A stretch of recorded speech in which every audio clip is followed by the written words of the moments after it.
Hello everyone, welcome back to Podcast Kids. In today's podcast, we are lucky to be joined by Dan Dickinson from Arlo and Mark Shahwan from Sarwa. Both of their businesses are in the same industry, they just have a different approach. I'm excited for this show because I know every member of our expanding audience is going to learn something today that they can immediately put to practice to help secure their wealth for the future. So guys, correct me if I'm wrong, but Dan, you run Arlo, which is a bespoke wealth management advisory firm, and Mark, you run Sarwa, which is the UAE's first fully licensed robo advisor. For those of us that don't know what the difference is, why don't you both give the audience a quick introduction to yourselves and businesses before we start with the questions? Sure. Mark, do you want to go first? Sure thing. So as a bit of background, my name is Mark. I'm the co-founder and CEO of Sarwa. We're the first robo-advisor or online financial advisor in the region. And the problem we're really solving is to help either first-time investors or experienced investors automate their investment management so that they can invest for the long term with very low fees and a very easy user experience, where it takes you a few clicks to sign up and get your money sorted out so that you're investing the same way experts like Warren Buffett do without any hassle. So that's sort of what we do in a nutshell. You know, the way Sarwa works is you go on our website, you open an account very easily using a selfie. And once you fund your account, you get your own dashboard where you can monitor your investments or leave it on cruise control and forget about it. And we do all the work in the background where we're rebalancing, reinvesting your dividends, and looking after your risk profiles, especially in times like these where there's a lot of uncertainty happening. So where Arlo fits into the financial landscape is probably somewhere between those two elements that Mark mentioned. We would fit between either the first-time investor that needs to go through the flowchart-based system and answer questions and be given a solution, and between there and the experienced investor that knows what they're looking for. A lot of our advice, as you said, is more bespoke. So we would bring in elements such as taxation, which is bespoke for each individual client and therefore quite difficult to automate. And I guess our advisors provide the same service as the platform that Sarwa would provide, but rather than interaction with the platform, you're talking to an actual individual that manages portfolios on your behalf, and by its very nature, I guess the major difference between the two different styles of business are the fact that robo advice is generally quite a bit cheaper, because there isn't that human interaction, which inevitably costs a little bit more. So for the first question, I want to ask you both. There is clearly a use for both businesses, because I know for a fact that my dad has an account with both Sarwa and Arlo. But what confuses me is that if it's known to us all that in the long run the stock market returns around 8% per year, why doesn't everyone who wants to invest just buy the SPY or the Nasdaq? In your response, can you please explain to the audience what an ETF is? Yeah, great and tough question to begin, Arman. But Dan, you want to go first? I think you're on mute, so I'll go ahead. The way I understood, Arman, is there's two parts of the question where three parts of we'll leave the ETF one later on, but in general, you know, why should I invest in a diversified portfolio? There's a point to make about diversification, and investing in a globally diversified portfolio, not just in US stocks. And the second one is, why should I even get an advisor rather than invest on my own and put all my money into this one great asset class that has been doing really well in the past? So on the first one, I would say from our perspective, we get this question a lot. And diversification across 500 companies could be great and a good place to start. However, by doing that, you're sort of saying we're leaving no room for growth in other markets, such as emerging markets or Europe. And if you look at the last 10, 15 years, you'll see that the US stock market doesn't dominate the number one best performing asset class. It's a great one, and we obviously like it and include a good chunk of it in our portfolios. But you should diversify across asset classes, not just within one. So that's sort of one. And you have also the concept of bonds and real estate that are not correlated to US stocks. So in times like these, when there's a downturn, you start to see these asset classes that are usually boring and don't perform as well become really useful to mitigate against your portfolio just tanking because of that one asset class. So on that first point, I would say it's really about diversifying across a lot of asset classes. And there's the other aspect is time. It might seem very daunting to invest in a lump sum, and a lot of people don't earn in a way that's systematic. So it's important to invest. And there's a term called dollar cost averaging, where you invest through time as opposed to in a lump sum. Maybe Dan, you want to pick up the point around, why should I hire an advisor as opposed to invest on my own? Yeah, I think with me that the ETF, the element of that, I actually think that the perfect scenario is a hybrid between essentially the two businesses that are on the podcast today. The value I believe in an advisor is when things aren't going fantastically well. And I think one of my favorite phrases that I forget where I read, but the alpha in terms of investment, I believe, is in the advice. If everything sort of went up and generally rose over time, which a lot of things do, but the ETF element for me, the structure is set from day one, and you create the product, and it's a little bit like pushing a rock up a hill, if you like. You get to the top and you can just push the rock down the hill, and that's fine as long as the path's straight and there's nothing to stop the rock from getting back to the bottom of the hill. For me, the value of an advisor is when things aren't smooth and aren't going fantastically well, and I think that's where the ETF model can sometimes struggle.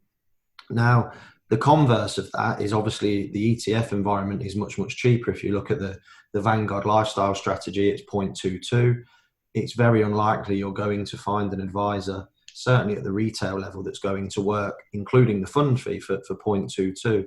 So what we've tried to do to help bring our cost base for our clients down towards, sub 1% is we'll have 50% of our portfolio that's actively managed, and we'll have a fund manager. And the same fund manager will then select some mutually agreeable ETFs that complete that portfolio. And what you've then got is a really nice hybrid that is essentially all actively managed, but utilizes the lack of cost in the ETF environment. And that can bring the cost down to, sub 0.7, which I think for active management, I think that it's difficult to argue against an advisor at that value level. Thanks a lot, guys. For my next question, now that we have covered equities, what is your opinion on the role bonds and fixed income have to play in a portfolio? I'm curious because I don't have any bonds, and my dad always tells me that bonds are less risky than equities. But when I look at my portfolio and his portfolio, this time in this pandemic, my portfolio is somehow doing better than his, and all I did was sell most of my stocks in January when Tim Ferriss, one of my favorite podcasters, did a show saying how worried he was about the markets. I think he was worried because of this pandemic. Just to make sure I get the question, is it the role of bonds in a portfolio? Yeah, that's the question. Yeah, I would say the point here is you won't understand bonds until you get closer to starting to withdraw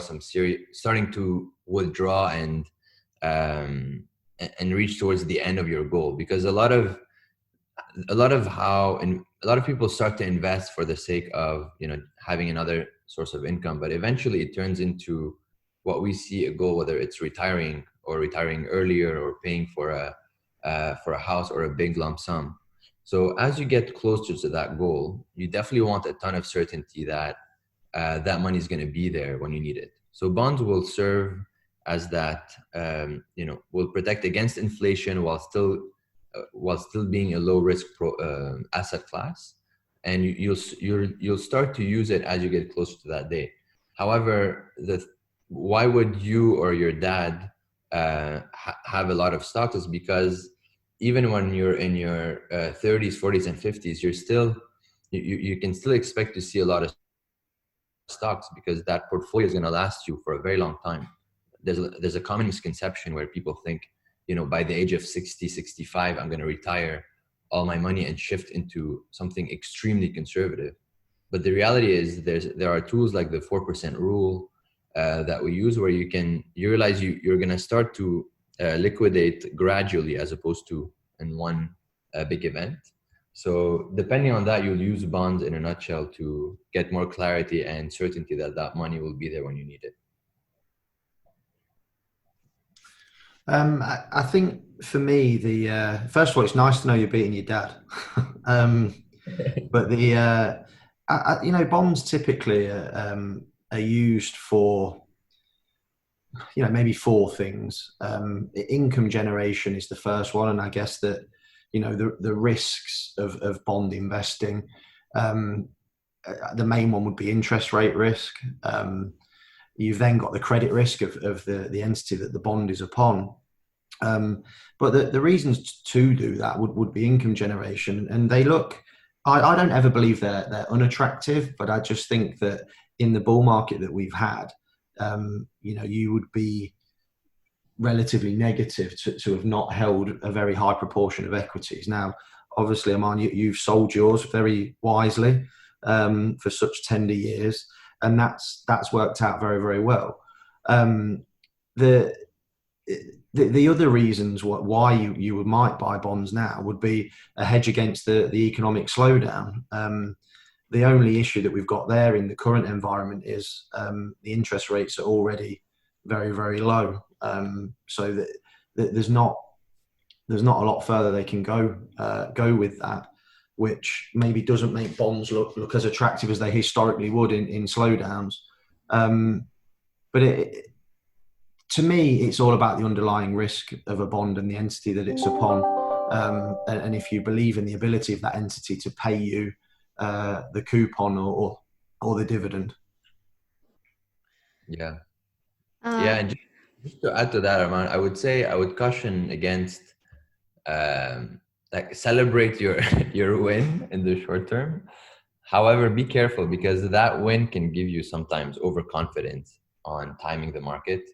And this is something we always talk about, where if you look at a lot of studies,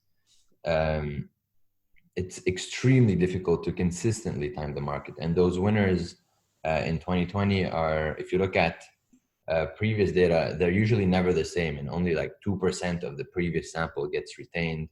And year after year, a lot of those people that outperform the market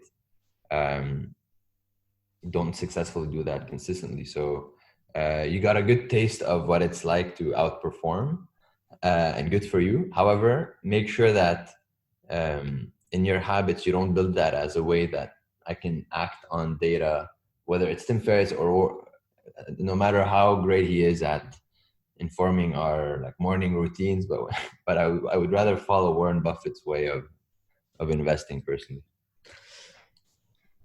So now I've got a lot of cash. What do you advise I do with it? Like, is there any are there any stocks in particular that you recommend for me to buy?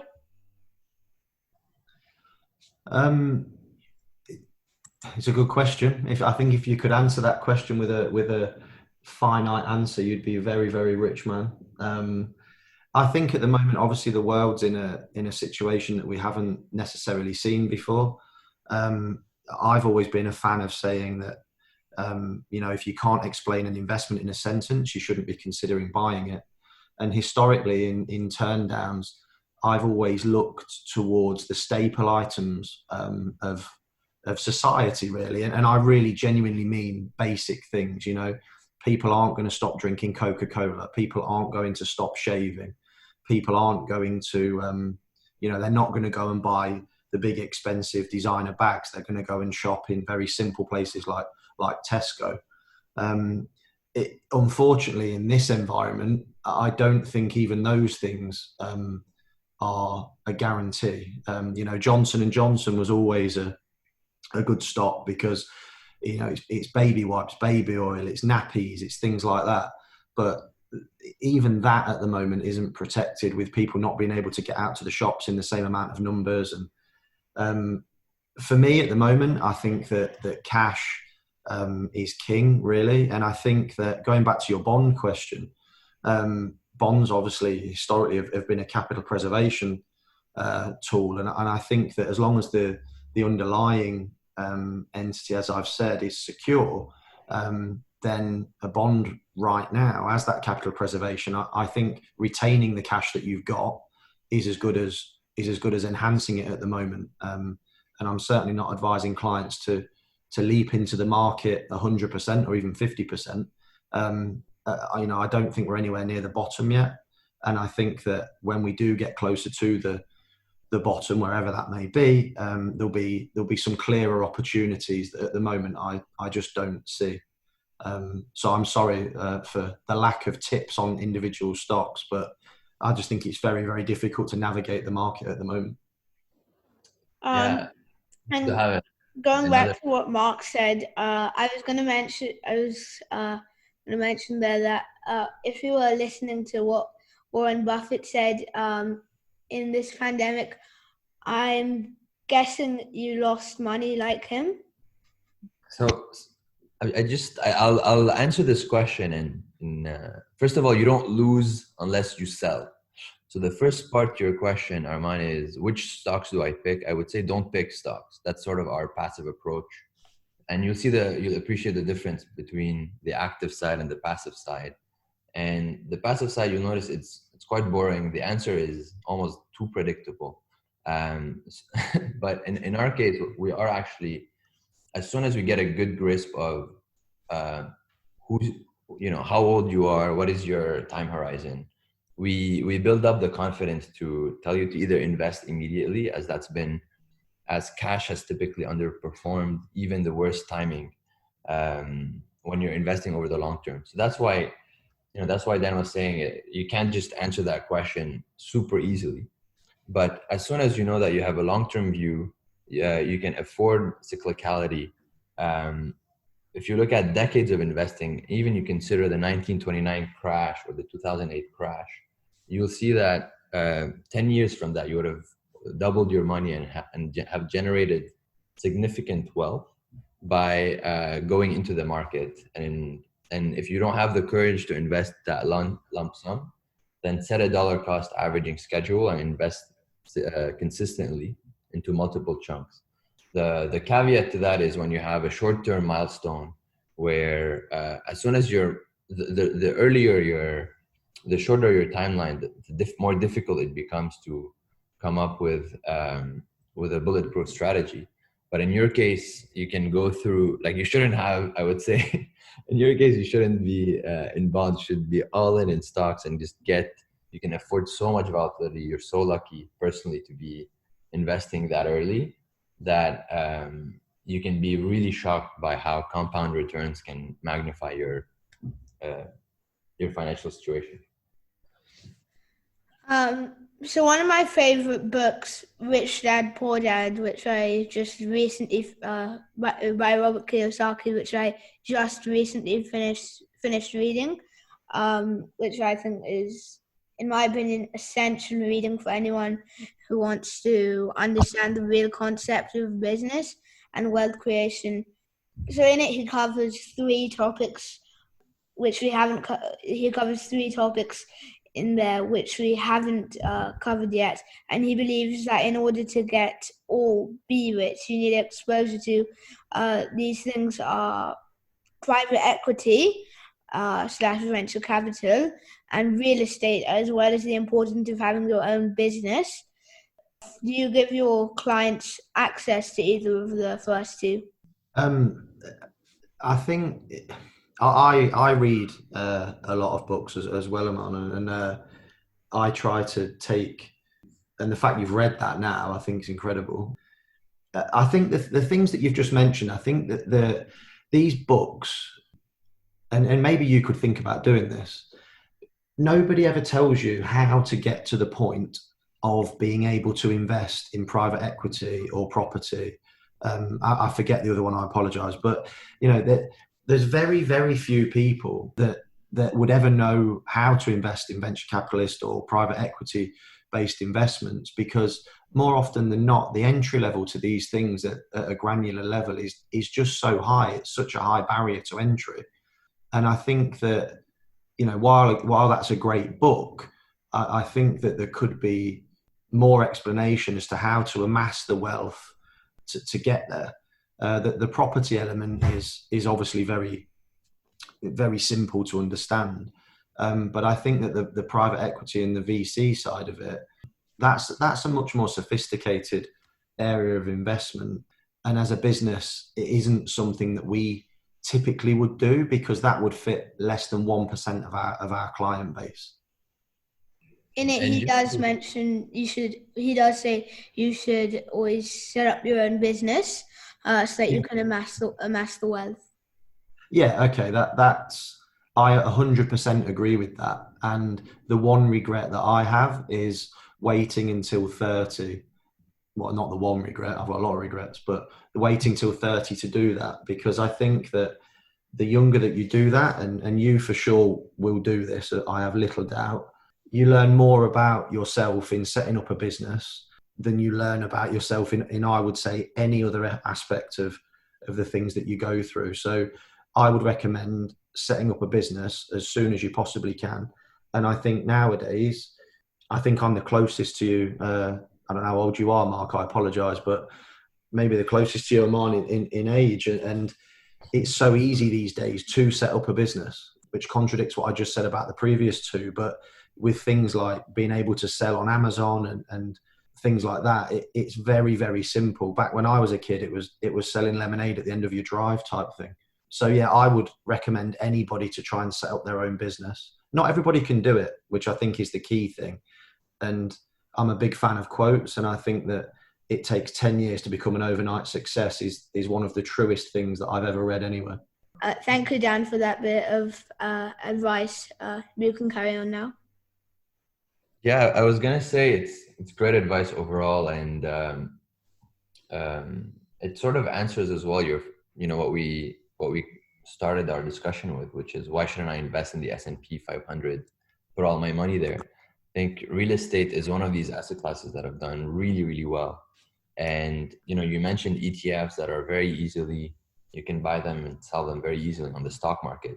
And there's an instrument called REITs, Real Estate Investment Trust, that allows you to invest in real estate as if you were buying a stock, but you're actually buying into a fund that's managing a property. So the answer is yes, it's quite easy to do that.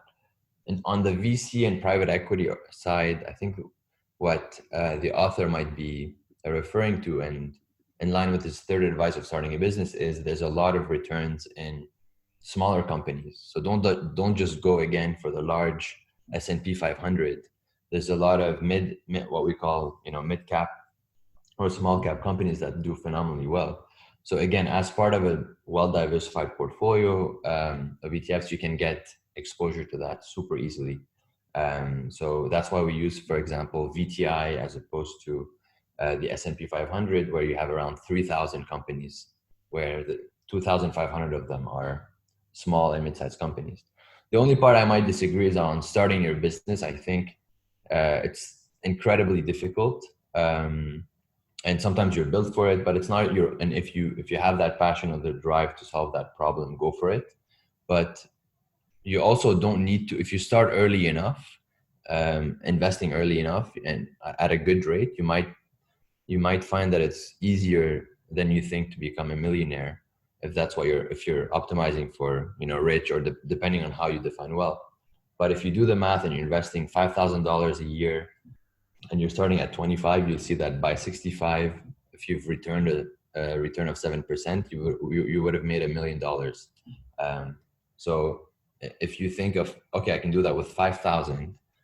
What if I can put in 10,000 a year and live off, let's say, 50% of my income? That's where the whole FIRE movement, which is financial independence, retire early, is starting to boom, because a lot of people are using this model to not necessarily start a business, but to think like an owner, and to act like an owner in all aspects of our lives, not just own a business.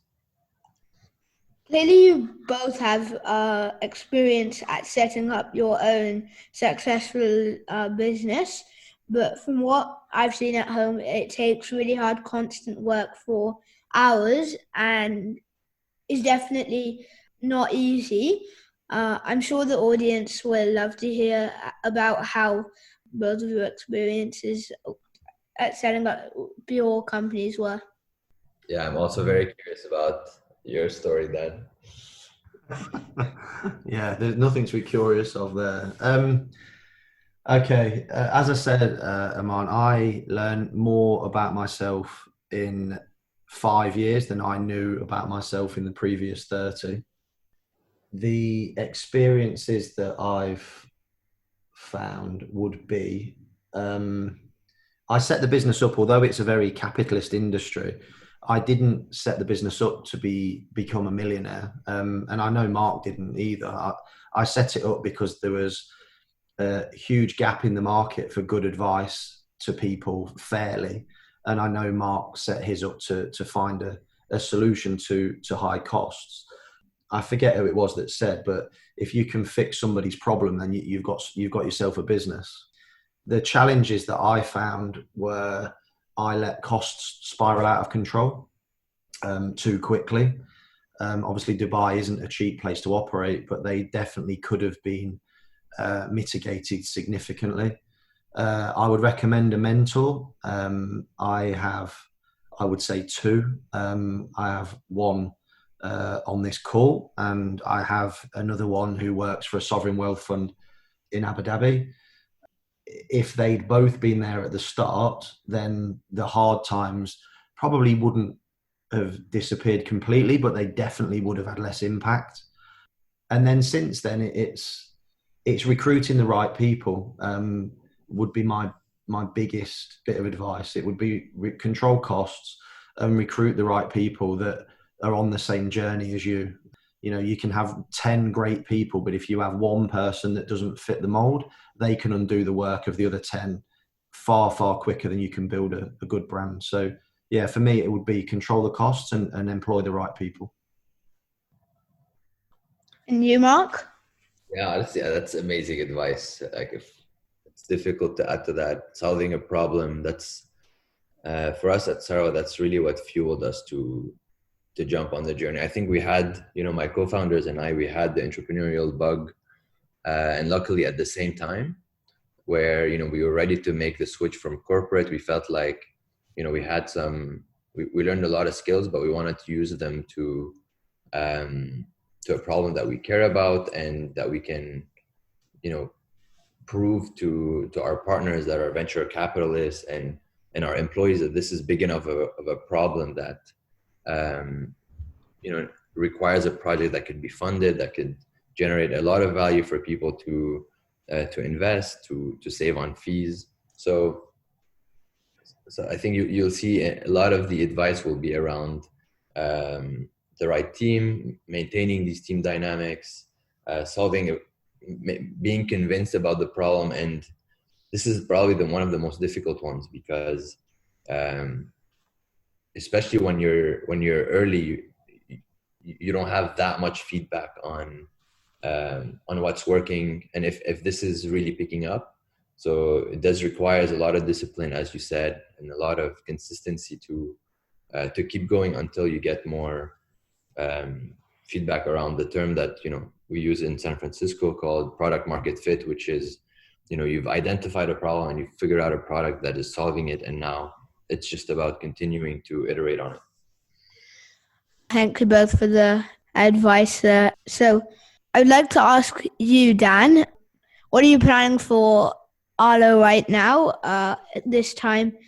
Because most people aren't willing to go and meet people, and so are you doing it over a phone call, Zoom call, or are you building an online platform?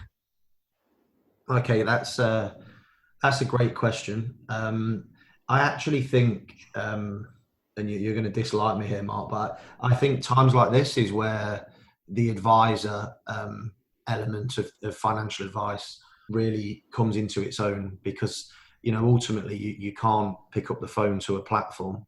And although I know obviously Sol has advisors, it's that personal touch. Now my days are spent talking with clients that just want to have a conversation, even if the end result is we're going to stay in cash, they just value the conversation.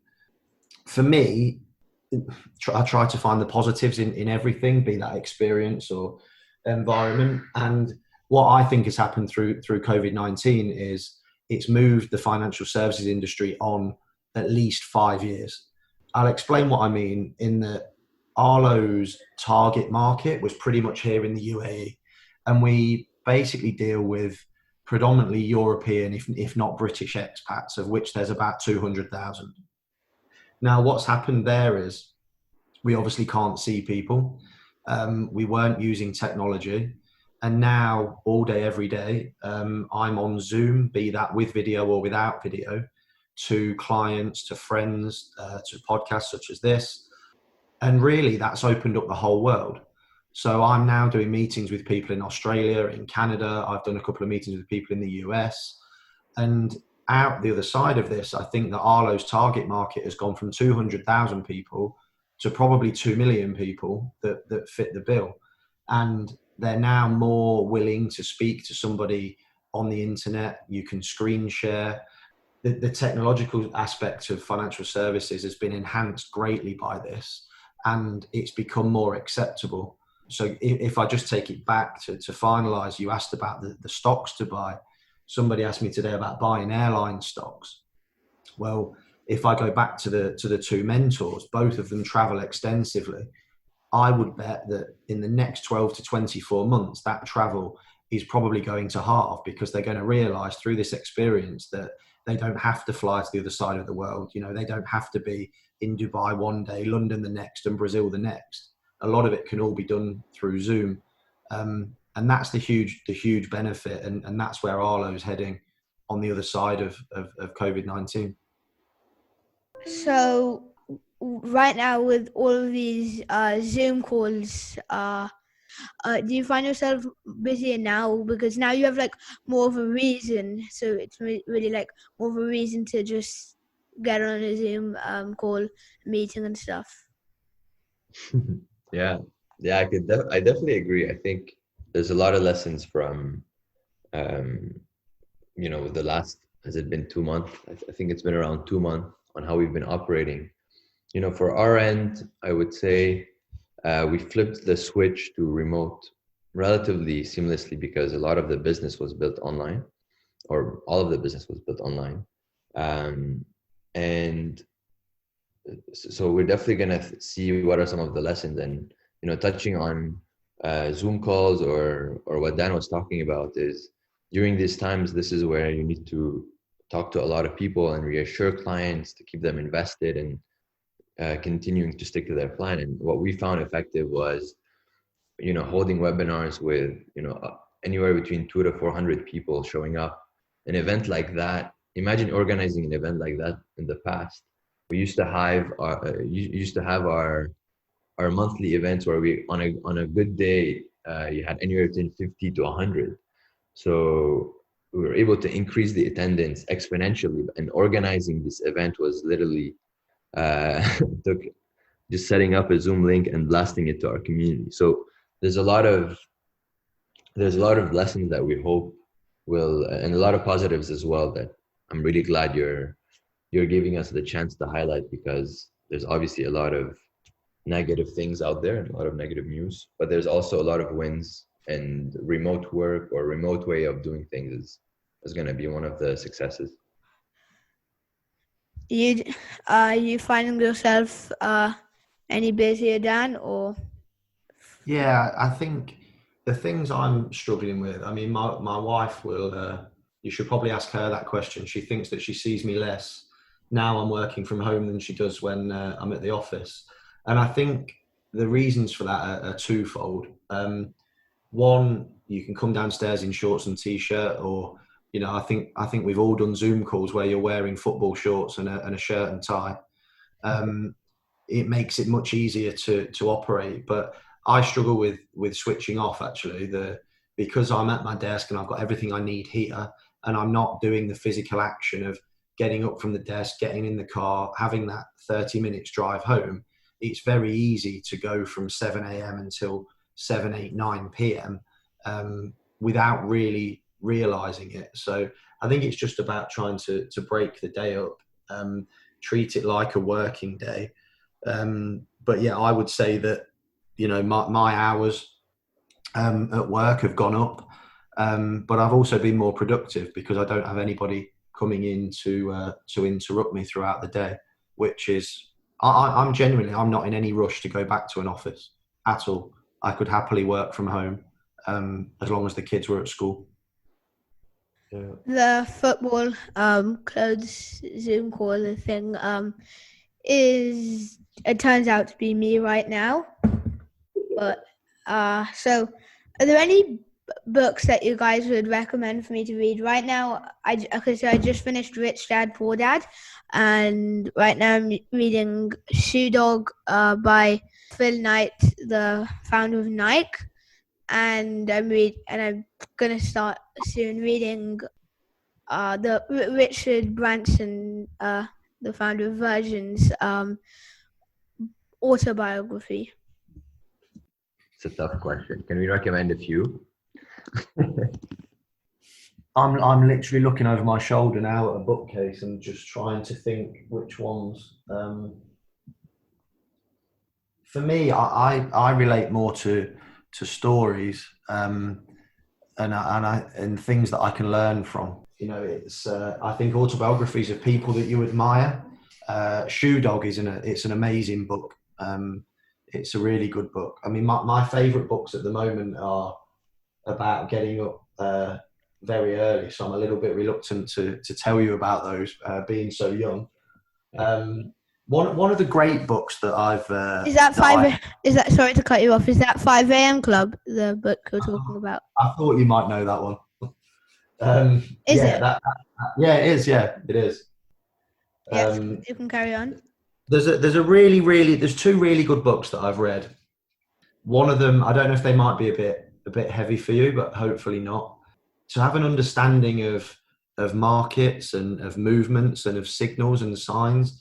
I don't actually have it here, but I've got a book in the UK which is called Come Into My Trading Room, and it's by a guy called Dr. Alexander Elder. And the reason it's so good is it has a workbook with it. So you read the chapter, and then it's almost like exam style questions. That's an amazing book. So that's Come Into My Trading Room. And then the second one that I bought not long after I started Arlo actually was by a guy called Robert Kelsey, called What's Stopping You, I think. And that's essentially about, I guess, having the courage to do what you asked before about starting a business. So they would be the two that I would recommend, and hopefully they're not too heavy going for you. judging by the 5 a.m. club, I think they might be right up your street. Okay. Do you have any, Mark? Yeah, I would say on the topic of sort of personal financial management or improving that part of your life, one that I'm almost done reading and I've been using their app. It comes with an app as well, which I really like. It's called You Need a Budget. So YNAB. Really powerful book because it teaches you how to um, basically how to budget in a way that's super intuitive and how to think about money so that you're always ready for expenses that are large in the future so that you don't have any surprises anymore and you're able um, to allocate and give what they use is they always say is give every dollar a job. So and it's a very strong principle whether it's your money or your time or you're just more in control of it as opposed to sort of letting it not having visibility on how you're spending your time or your money. So it's really, really powerful book and app that I've been using and really enjoying. That's on finance side of things.